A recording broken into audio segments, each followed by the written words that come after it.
2001, Halo Combat Evolved changed gaming forever. It wowed audiences with its awesome gameplay, but what kept fans coming back year after year was its compelling lore and awesome characters.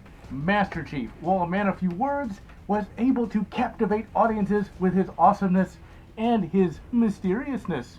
And over the years, he's come to rub shoulders with the likes of Doom Guy and Duke Nukem himself. And today, we're going to take a look at the first ever Halo novel, Halo: The Fall of Reach.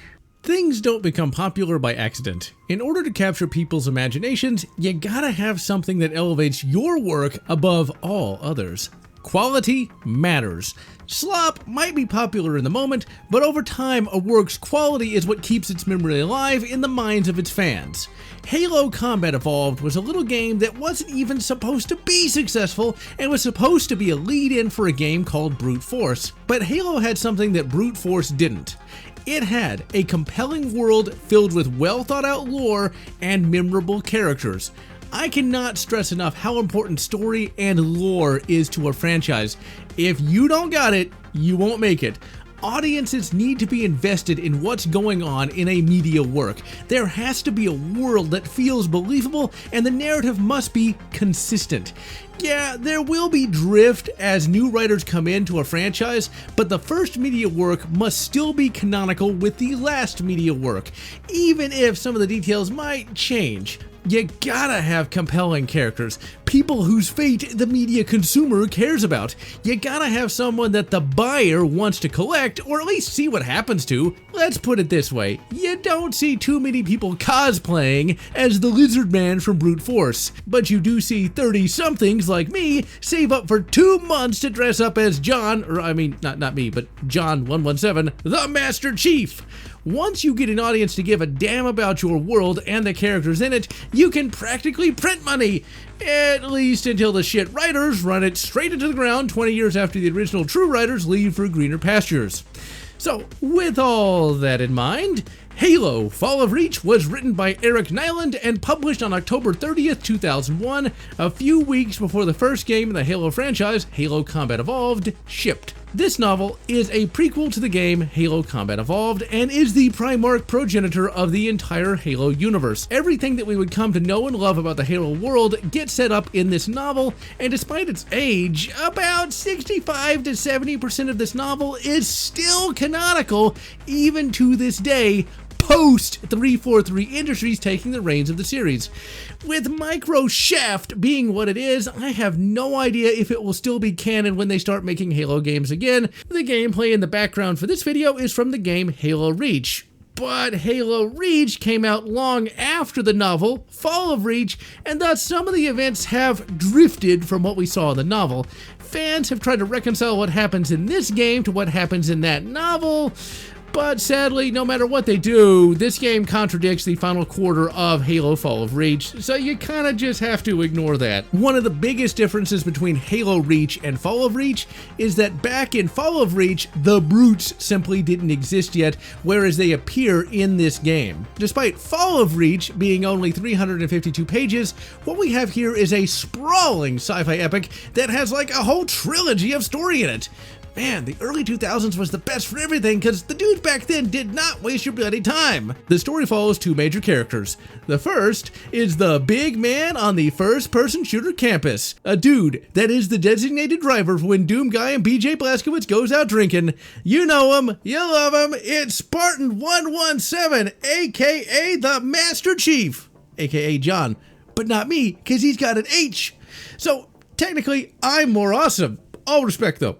We never learn what John 117's last name is, although there are some fan speculations. The other protagonist in the novel is a dude that would give Thrawn a run for his money, Captain Jacob Keyes. We also see things from Dr. Catherine Halsey's perspective as well, a character that would become very important to the Halo franchise. The novel covers a huge number of events. It functions not only as the origin story for the Master Chief, but also the origin story for Captain Keyes.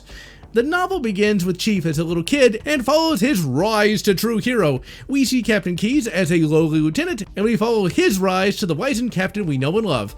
We see the start of the Human Covenant War. The Covenant were the main antagonists for the first 3 Halo games. We also see some epic battles that establish Chief's and Keyes' cred as badass bastards. And finally, we see the fall of Reach itself and the lead in to Halo Combat Evolved the game. We got so much lore about the various factions. Chief does not say a lot, but what he does say is pretty damn good. But in a bit of a call forward to the rest of the franchise, Chief is not the chief focus of the novel, and instead we have Keyes and other characters do most of the talking. When Chief shows up though, you know it's gonna be good, and Nyland does a good job of using Chief sparingly so that the book has proper pacing. What's really good about the novel is how it's very grounded. The Halo franchise was at this point in time a very believable world, and this makes Chief's awesomeness even more epic as he gets to do crazy shit in a realistic world. The novel is not just a shoot 'em up book and mixes up ground battles with awesome space combat. We also get some moral questions about if it's right or wrong to create super soldiers at all, and we also get questions about what the nature of a true hero even is. Here's a hint. Master Chief is not a hero because he's a stoic badass. Instead, he is a hero because he's a kind and caring man that will give his all to protect his friends and family from those who would do them harm. He may kill, but he's not a killer. Instead, he is a protector, and that is why I'm proud to wear the guise of Space Captain America. The novel does give you lore dumps here and there, but they never outstay their welcome, and they are written in such a way that you want to know more, and they help make the world feel so much more real. So, if you were not even born in the primordial days of 2001, get the book, but I do recommend hunting down an original copy. See, in 2010, a remastered version was released, and this version updated some of the old elements seen in this novel to match modern canon. I hate that, as one should not edit books, and instead they should stand as they were when they were first written. Now, if you cannot find an original copy, the remastered version still tells mostly the same story, and it's better than nothing. Alright, lads and lasses, now that the normies are off buying the book, let's put that helmet on and make sure it stays on, and let's enter the world of Halo. And also justify that dump truck of money it cost to get that plastic Mjolnir armor. The novel begins by introducing us to Lieutenant Jacob Keyes and Dr. Halsey as they travel to a planet to both observe and test a kid that is going to potentially be part of a military program. The novel begins in the early part of the 26th century. Humanity has invented faster-than-light travel and has spread out amongst the stars. The human polity is known as the UNSC, aka the United Nations Space Command. Earth is the seat of power, and there are inner and outer colonies. The inner colonies are more developed and wealthier than the outer colonies, and there is discontent about this. There are also people called insurrectionists that want to split off from the UNSC. Human tech is advanced in some areas and basic in others. We have FTL and AIs, but no artificial gravity, energy shields, teleporters, or phase plasma pulse weapons. The main human weapons in space are coil guns and missiles, and humans are still using projectile weapons. In this part of the novel, we meet 6-year-old John 117. Halsey has selected a bunch of kids for a program codenamed Spartan II. To be selected for this program, you have to have the proper genetics and psychological profile, and young Master Chief here has all of them. He is stronger and smarter than other 6-year-olds, and Halsey talks with him and has him flip a 500-year-old quarter and has him guess what side it will land on. He gets the side right, and he's allowed to keep it, and this establishes young Chief's luck. It also seems rather convenient that it would fall on the side with the big eagle and arrows on it. So, John, aka Candidate 117, passes into the conscription phase. So now we gotta ask a couple questions. Is the UNSC evil? And is Dr. Halsey evil?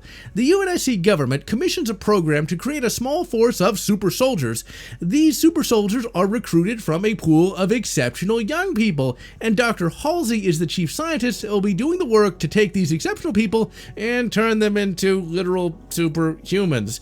The first step is to kidnap the kids from their home, oh dear, and then subject him to training that is at least 1/110th as harsh as that of a space marine. Oh dear. After that, they will be subjected to untested augmentations that have a high likelihood of killing them. And after they've suffered through all that, they will then be used by the UNSC to take down the insurrectionists. Oh yeah, at this point of the novel, the Covenant aren't a thing yet. Oh dear. Now we get all of this awesomeness in the first couple chapters. So, getting back to who's evil, is the UNSC evil? In my estimation, not really. At least if you compare the UNSC to the real world. Yeah, by any moral standard, it's pretty evil, but at least it's for a purpose that actually exists. And well, thanks to this act, the UNSC is able to save humanity as a species, even though when they commissioned the program, the Covenant had not attacked yet, and so the Spartan IIs were supposed to be used on humans. In the real world, kids have been experimented on for money and political greed, and the less said about what the German government did to their own kids both during and after Mustache Man, the better. In the grand scheme of things, the UNSC is morally ambiguous when compared to the real world. Catherine Halsey in later books and games is portrayed by shit writers as evil. However, this novel and the others in what is called the original Halo trilogy, which consists of Fall of Reach, The Flood, aka Halo Combat Evolved the novel, and finally Halo First Strike, all portray her as a conflicted woman that has a major guilt complex for her role in the Spartan II project.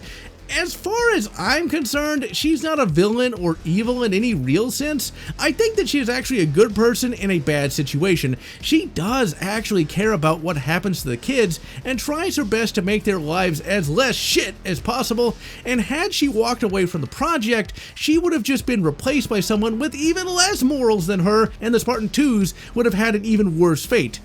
So, with all that in mind, the kids are taken to the planet Reach. This planet is the center of the UNSC's military power and is the crucible in which the Spartans will be forged. Halsey is smart and tells the kids from the outset what is going on and what will happen to them. They always knew what happened to them, and they would not only go on to accept their fate, but also agree with it. See, Halsey used only kids that were mentally and physically strong, so that when they are told that they have been conscripted, most of them are actually on board with it from the get-go. And if you read between the lines, you find out that, yeah, while they have been indoctrinated, many of them actually like the lives that they are leading, and despite what Reddit might tell you, the Spartans actually grow up and function at fully adult levels. So the Spartans' drill instructor is the original Master Chief, a dude named Mendez, and he whips them all into shape via some really harsh training, although any given Space Marine from 40k would just call it Tuesday. He forges John 117 from a arrogant little shit into a true hero. But what's a hero?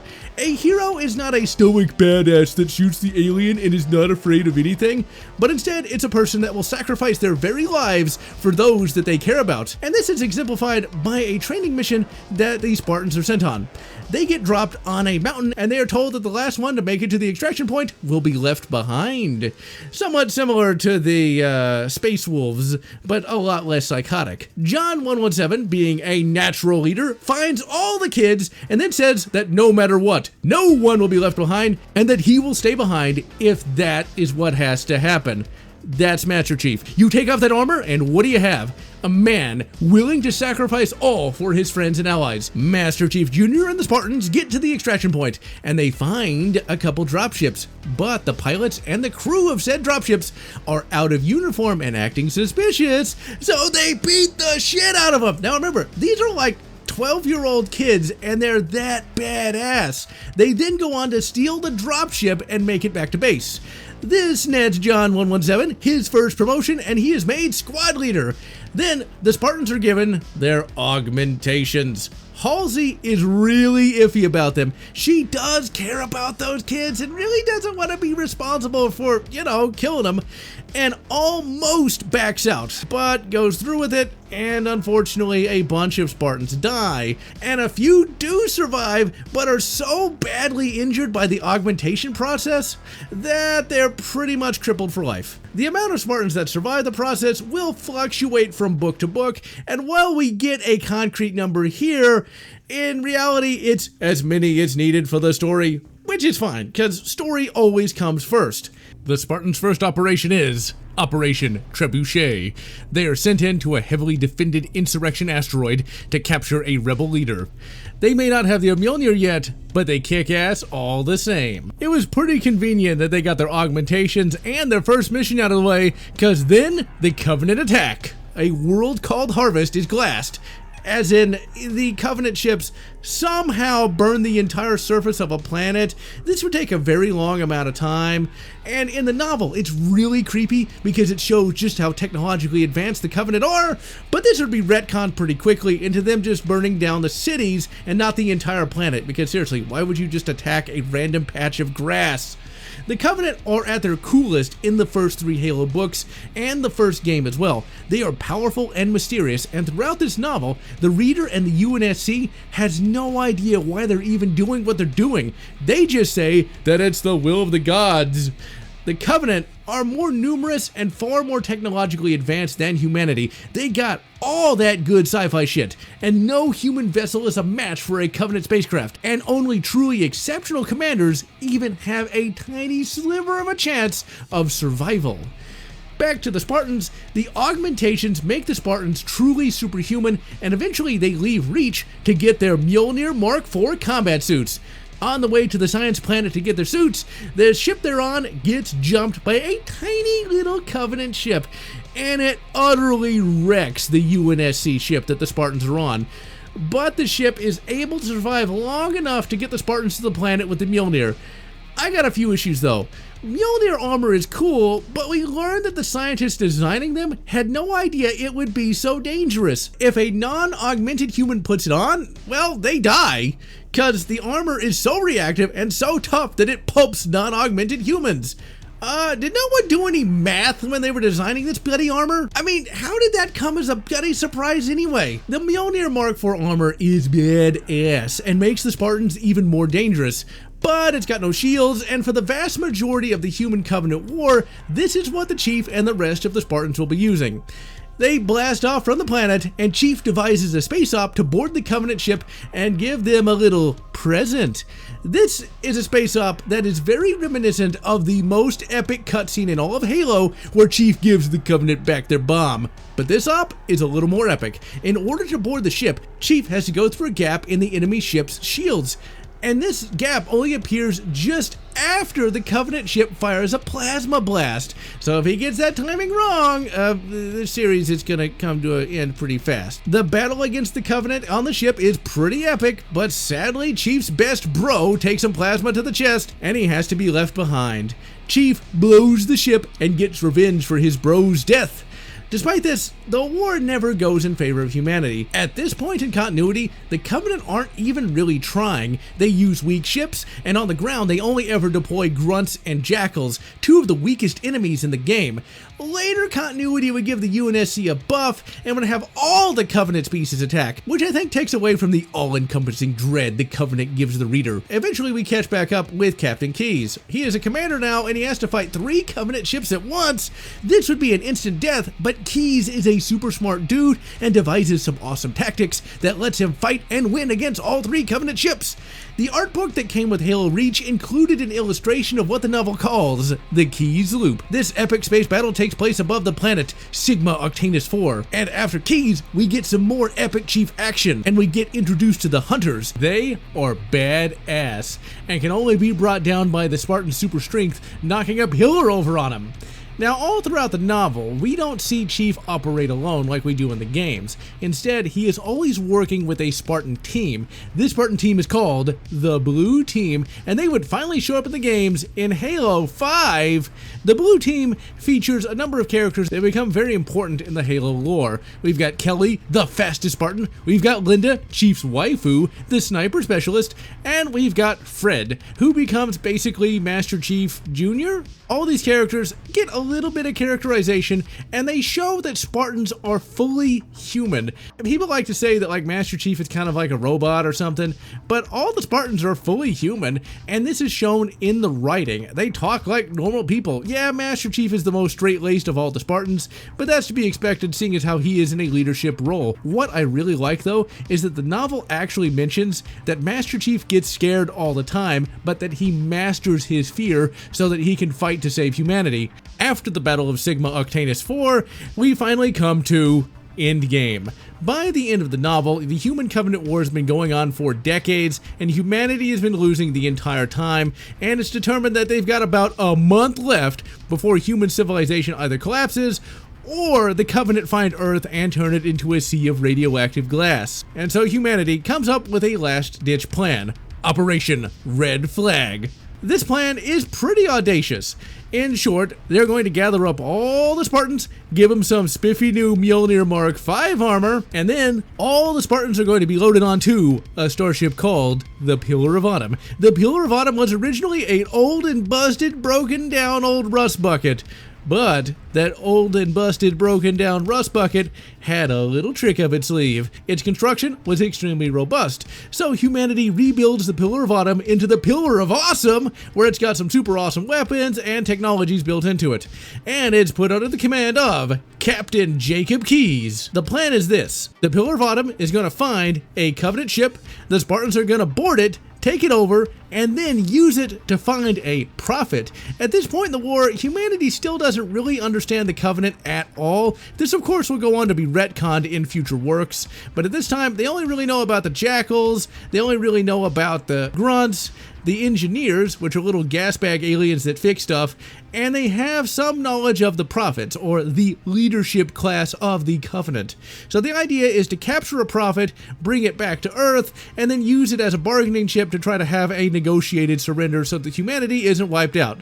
I'm not sure this plan would actually have worked, and there's a number of fan speculations on whether or not Red Flag would have done anything other than just hasten the end of humanity. But before this can happen, the Covenant invade the Reach system and proceed to tear everything up. Before we get to the fall of Reach, there's a cool segment where Master Chief gets his Mjolnir Mark V. Mjolnir Mark V is the armor that you wear in Halo Combat Evolved, and it's pretty bloody awesome. It has energy shields, and they're extremely bloody robust, and the energy shield mechanic is actually handled very realistically, with the energy shield being more powerful in some areas and less powerful in others on his body.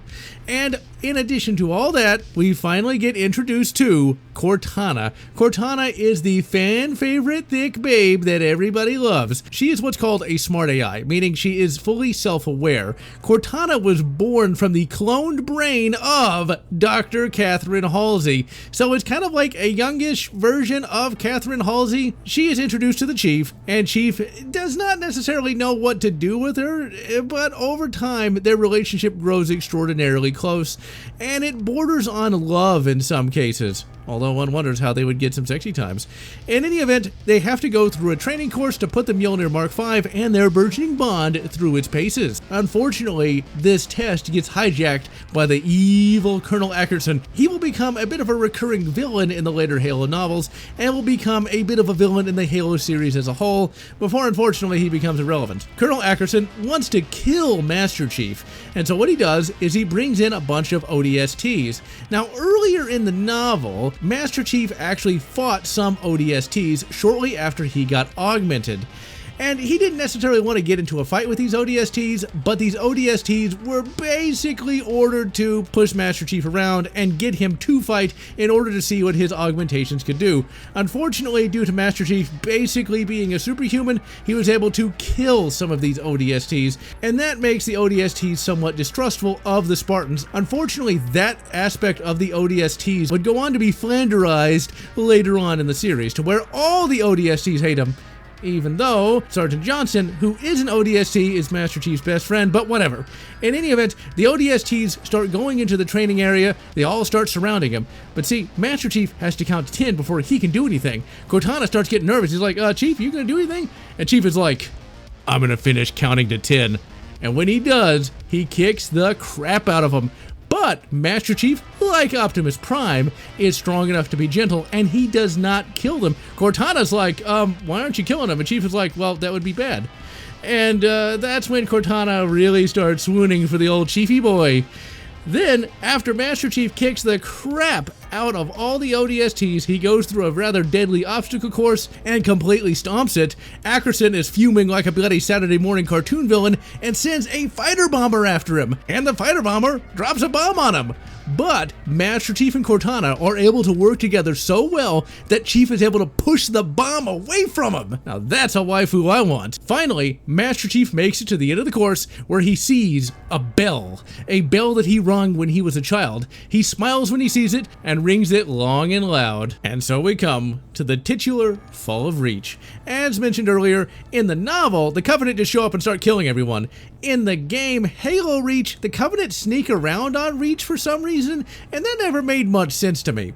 In any event, this battle is pretty bloody awesome, and the Pillar of Autumn gets to have an awesome space battle against a Covenant super battleship that has a lightspeed weapon. And thanks to Cortana and Captain Keyes' awesomeness, the Pillar of Autumn is able to blow it up. In addition to the space awesomeness, we have some ground battles that we have to attend to.